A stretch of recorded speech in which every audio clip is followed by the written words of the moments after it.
네, 안녕하세요. SAP 코리아 최고 문화 전문가 오용석입니다.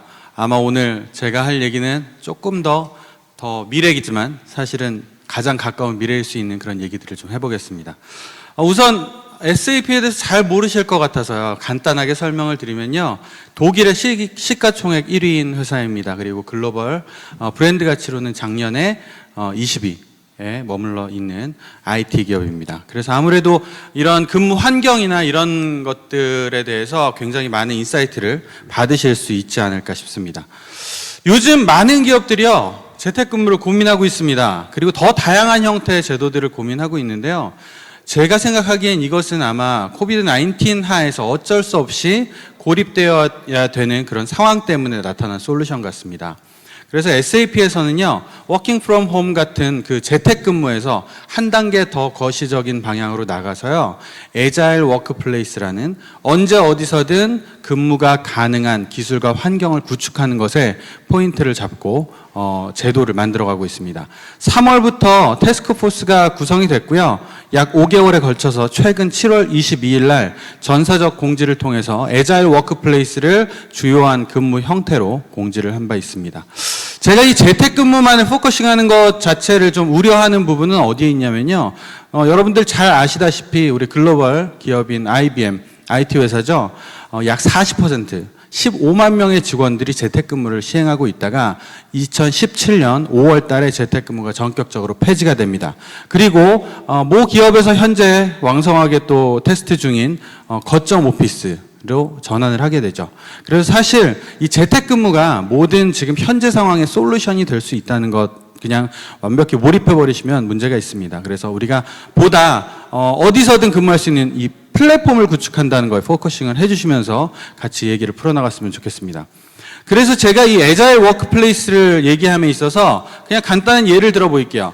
우리가 어떤 제도를 도입하는데요. 제가 재택근무를 도입해 보겠습니다 라고 얘기하는 것과 언제 어디서든 근무할 수 있는 환경과 기술을 구축하겠습니다 이렇게 얘기하는 것은 분명한 접근법의 차이가 있습니다. 그래서 임직원의 오해나 혹은 리더십층의 오해까지도 불러드릴 수 있는 사항이기 때문에 이런 접근법 자체에서도 굉장히 조심을 해주셔야 될 것 같습니다. 그런 접근법만 제대로 되면요, 실제로 우리가 고민하는 여러 가지 인사 제도들, 52시간이라든가 혹은 재택근무와 같은 다양한 제도들이 그 플랫폼 안에 얹혀질 수 있을 것 같습니다. SAP에서는요, 2월 23일 일요일 저녁 11시에 전사적 재택 공지를 이메일을 통해서 내보냅니다. 월요일 아침 모든 직원들은 노트북을 열고 전사적 재택근무를 시작했고요. 실제로 강제적으로 폐쇄된 기업들이 있는 상황이었기 때문에 저희의 선제적인 재택근무 공지는 굉장히 직원들의 로열티와 프라이드를 상승시킨 면이 있었습니다. 자, 보시면 전사적 재택 공지의 혜택 이용한 인원 800명 정도 되고요. 2월 23일부터 현재 오피스 출근율은 약 30% 내외로 잡히고 있습니다. 이때 지금 현재도 오피스 출근율이 떨어져 있는 이유는 7월 20일 날 아까 말씀드린 대로 주요한 근무 형태로 발표를 했기 때문이고요.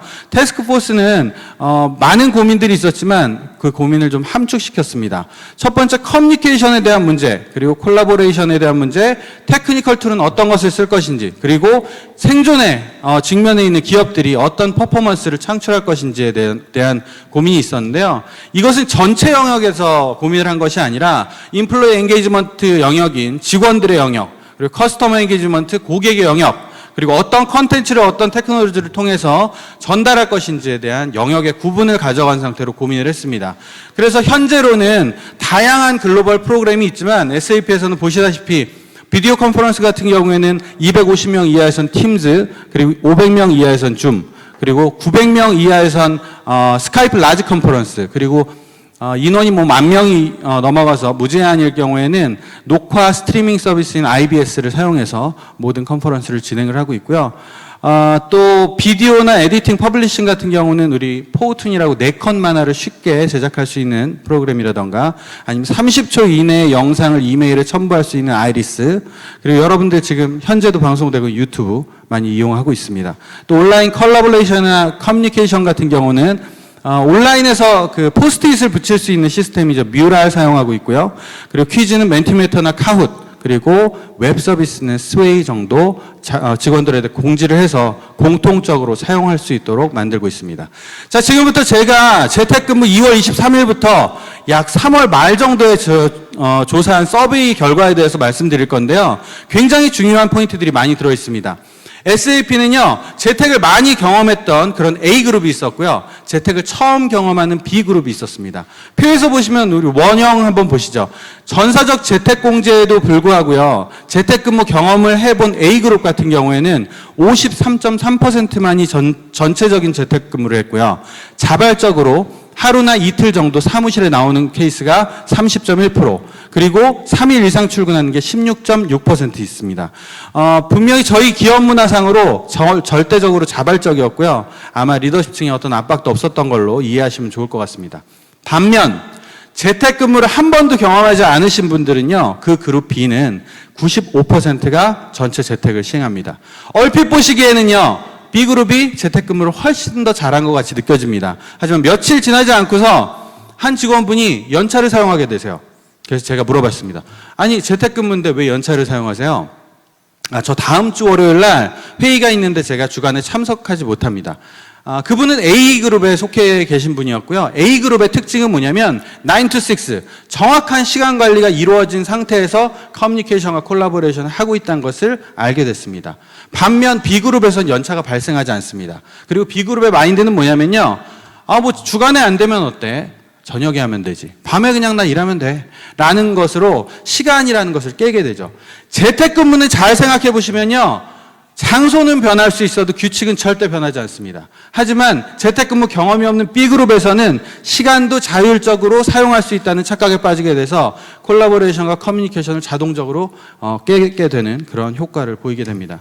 자, 보시면 결국 시간까지 깨게 되면 이건 프리랜서와 다를 바가 없음을 아실 거고요. 장점을 살펴보시면 크게 다른 순위의 변화 없이 어떤 시간 자유로움의 플렉서블 이런 것들이 나타났습니다. 단점 보시면 또 특별합니다. 재택근무 경험이 없는 B그룹 같은 경우에는요, 최적화하기 힘든 업무 환경이라던가 네트워크 문제, 장비 문제가 주요 포인트로 나타났습니다. 즉 환경적인 단점만을 얘기하시게 되는 거죠.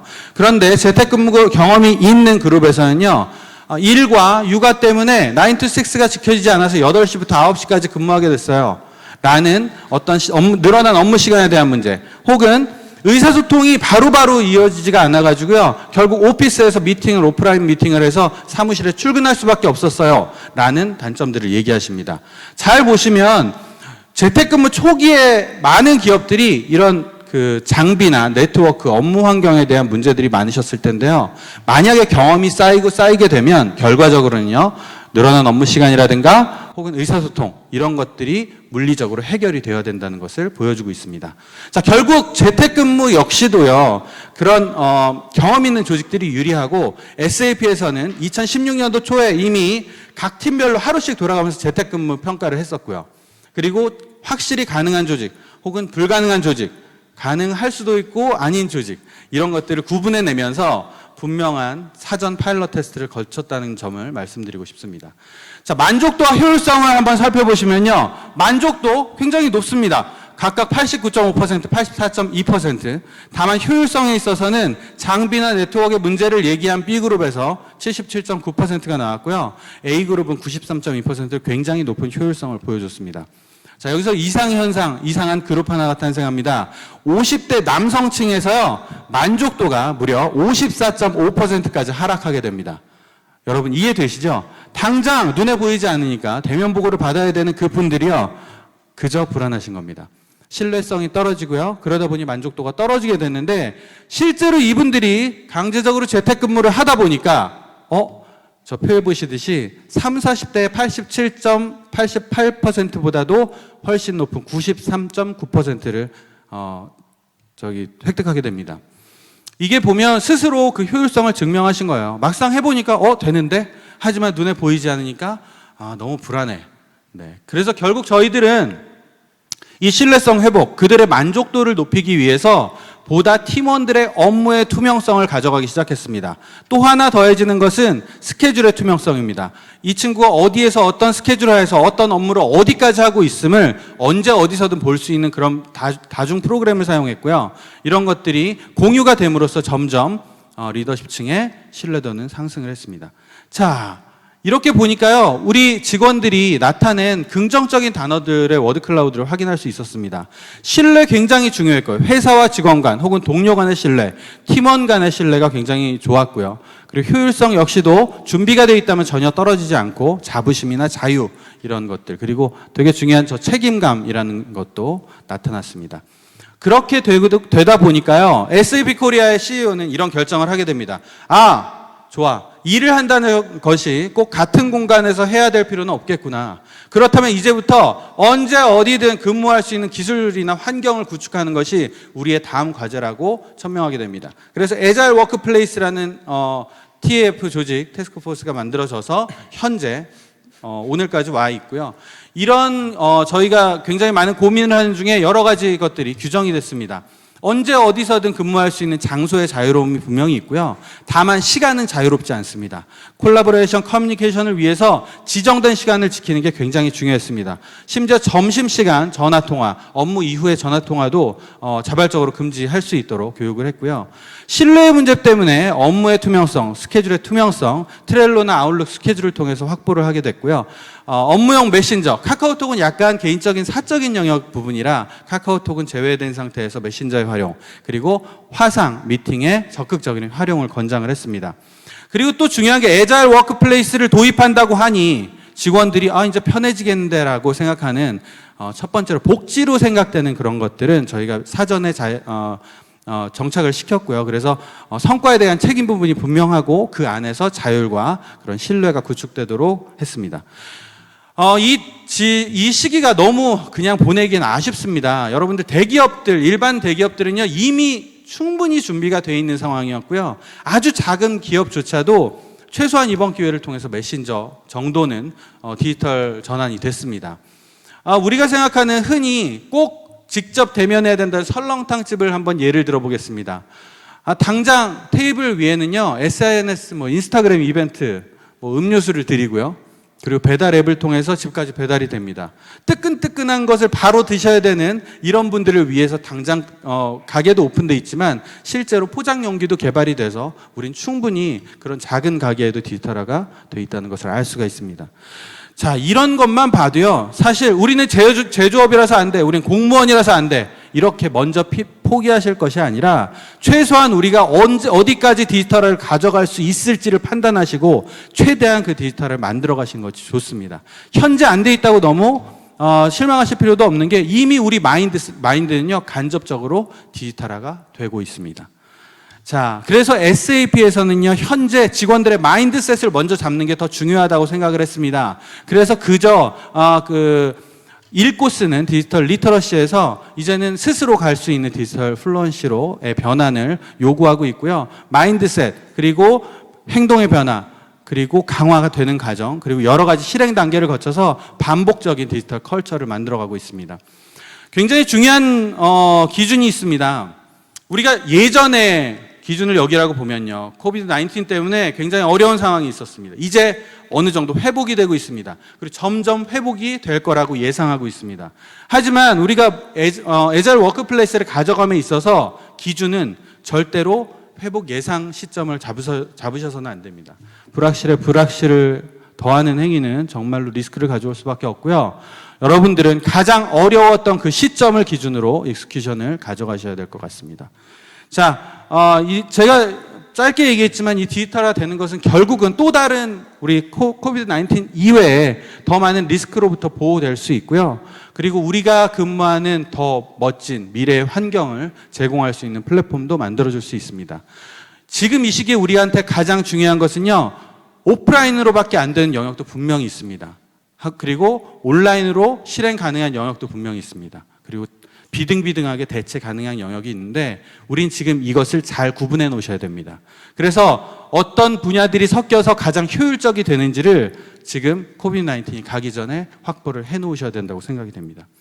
자, 우리 애자일 워크플레이스 만든다고 하셨을 때 제도 만든다고 생각하지 않으셨으면 좋겠습니다. 100년 전에 산업혁명 때부터 쭉 우리는 제도를 만들어 왔고요. 이제 애자일 워크플레이스는 우리가 알고 있는 그 제도들을 어떻게 잘 파괴하느냐에 핵심이 있다고 생각을 합니다. 감사합니다.